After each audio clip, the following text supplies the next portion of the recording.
Today we are talking about one of the interesting social, cultural aspects. Being part of the university's different faculties, vidulakaratv always try to give you a new knowledge from all over the world. University of Kelaniya held international conference on social issues and challenges in the Faculty of Social Sciences and Research Center for Social Sciences. So we invited distinguished global eminent scholar, Professor Rekha Pande, to our university. Welcome, Professor. Thank you very much. Now, she's eminent in interdisciplinary, interculturally, through intersectional trajectories on history, culture, women's studies, and many more. So, could you please explain, Professor, who are you? That's a very interesting question. Well, I'm a social scientist and I work in the interdisciplinary area of both history and gender studies. And this has been a long time passion with me. I started my career at University of Allahabad. I got my doctorate from there, and then I came to the University of Hyderabad.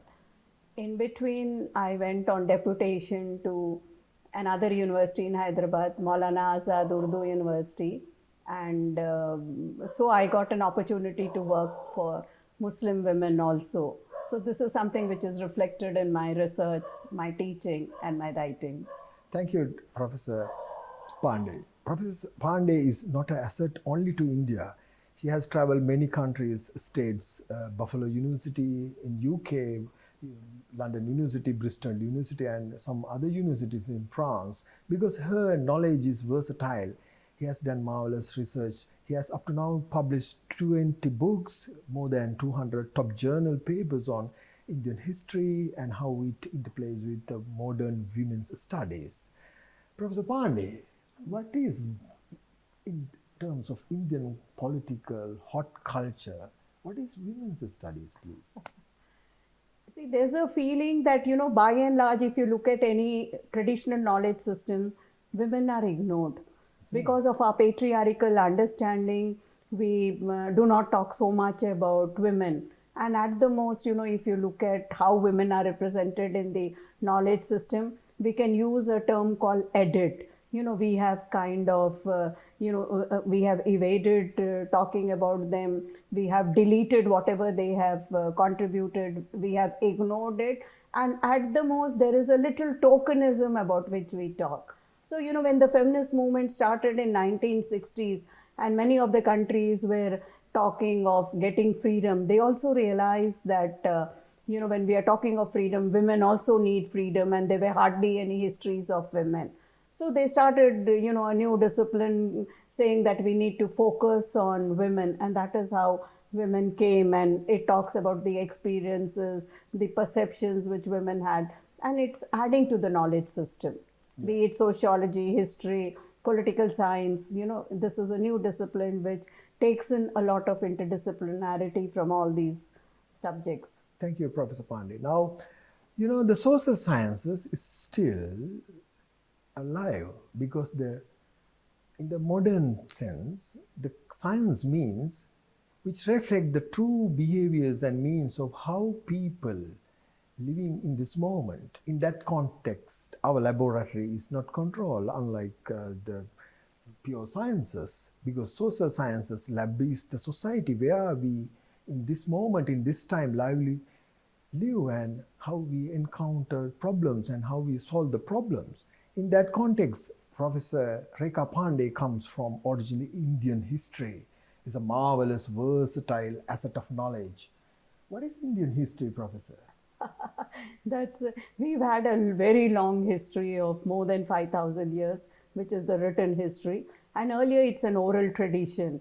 Unfortunately, when the Britishers came to India, they divided our history into 3 major divisions, saying that, just because the rulers were ruling in the ancient period, they called it Hindu India. And then, you had the Muslims who came in medieval India, they call it Muslim India.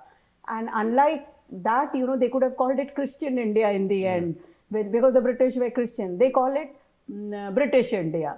So, this kind of periodization, because even when the Hindus were ruling or when the Muslims were ruling, there were so many other different aspects of Indian history. And what happened, later on, we just changed the nomenclature and we call it ancient India, medieval India, modern India. But the fact is, there has been a lot of change of ideas, exchange. You cannot really divide history into these strict periodization. That is one thing. We are talking in terms of a big history. We're talking in terms of a long duration of history.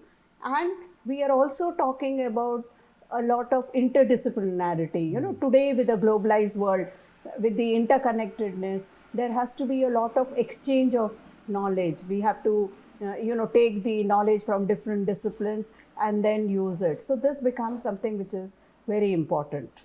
It's very interesting that history is not recalling the dates, stories only. The Basham's Indian history is a marvelous study.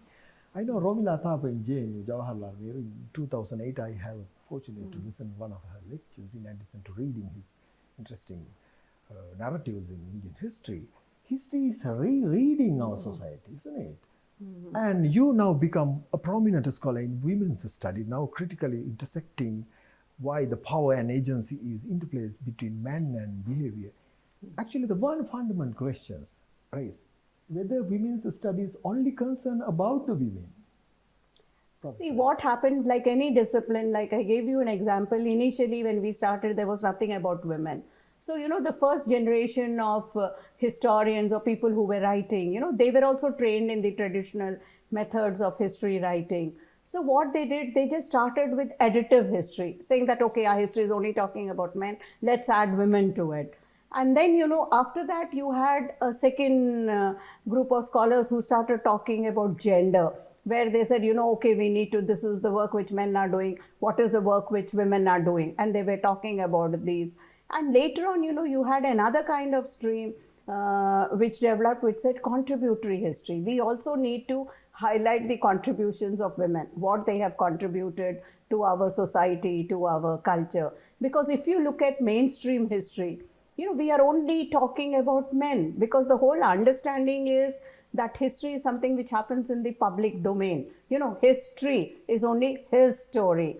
We are not talking about her story. Yes, so we want to say that unless we talk about her story also, only then it becomes our story. We need to really add women, because maybe because of the patriarchal society, women did not come into the forefront.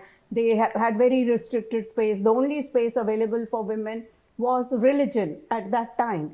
But another very interesting thing is, if you look at Buddhism, when initially Buddha was also very hesitant to involve women, but then women came in large numbers and they joined the Sangha, the Dharma, but they had to leave their society and become part of the Sangha. In medieval period, you had a new movement which came up, which is called the Bhakti movement. And here they said that you can continue to practice your daily activities. You could continue to be a weaver, you could continue to be a cobbler, you can continue to be a goldsmith, and yet if you have that bhakti or love to God, you can also have an attachment to God. And you suddenly had a large scale movement in this period, right from 12th century to 17th century. There was also a lot of trade taking place. You had new classes that emerged. Politically also, this was a time where you no longer had a strong centralized state. There were small independent states that were emerging. And they all started emphasizing on individualism. And all our texts earlier were in Sanskrit, but they took up the, writing their poems. They would speak to the masses in the vernacular. And this was something, it started as an oral tradition, and it was much later, around 18th century, that they started writing. But what is very interesting is a large number of women also came up during this period. Right from, Akka Mahadevi in Karnataka to Lal Ded in Kashmir, you had Mirabai in Rajasthan, and Bahina Bai and others in Maharashtra. And many of the women also took up to Bhakti. But it was very interesting that, they had lot of problems in dealing with marriage, dealing with their husbands. And what they did, they posited those relationships to God. So God becomes a lover, God becomes a husband, God becomes a friend. and you start writing. And some of their poems are very revolutionary. You know, I take the example of A.K. Ramanujan, where they are also beyond gender. You know, Dasami says at one place, if they see beards and whiskers, they call it a man. If they see breast and long hair, they call it a woman. But look at the, soul which is within is neither a man nor woman. So they are beyond these descriptions, and some of them are very revolutionary in their writing. It's very interesting. Professor Rekha Pande is a Professor Emeritus now, and she's former head of the Department of History, University of Hyderabad. It's a very distinguished place in South Asia. Now, her knowledge from ancient Indian history to modern day times, women's studies, very interesting. In a country where we are, in our generation nowadays, asking for their rights, not only women's, different peoples. So they are asking for their sexual citizenships, like how the Dana Boyd argue on these kind of things. And the South Asian, as a prudent, eminent academic rigor, as her personality is very versatile, and we as the University of Kelaniya is fortunate your visit to this university, and Vidulakara TV is always giving you a new insight to how we see and immerse through our society, and in order to eradicate our problems day to day. Final stage, Professor. How you as the South Asian scholar contribute, unlike the Western scholar, because you see we more or less nearly 500 years are shaped by the European alien cultural powers. As an Indian, very close scholar, how your contribution can more help us as Sri Lanka? Yeah, see, like I told you, unfortunately, when all our history writing was done, it was done in the modern period when the Britishers came. And, you know, writing within the framework of the imperial power relationship where, you know, they looked down upon the colonies, all their literature, we were seen as barbaric. Then, you know, you had another school of these, Orientalists who went back to Indian history and they said, oh, it was so great, they contributed so much, they translated a number of these texts into English. And then they showed that when the medieval period comes, there is a deterioration in every aspect. Women also, there's a deterioration in women. And now in the modern period, it is for the British to raise the status of women to that earlier period. So, you know, this was a period where everyone started talking about women. Women's question became something which is very important. And you had a number of reformers in India, you know, like Raja Ram Mohan Roy, Ishwarchand Vidyasagar, Dayanand Saraswati. They were the ones, because that time you didn't have many women who were so educated or who could come to the forefront. They were the ones who took up many of these women's issues. And then you had another generation of women who started writing. And by this time, you know, women become more aware slowly. You know, earlier the only contacts women had were in families. They were meeting other women if there is a marriage, or if, you know, maybe there is a death in the family, or there is a function which is there.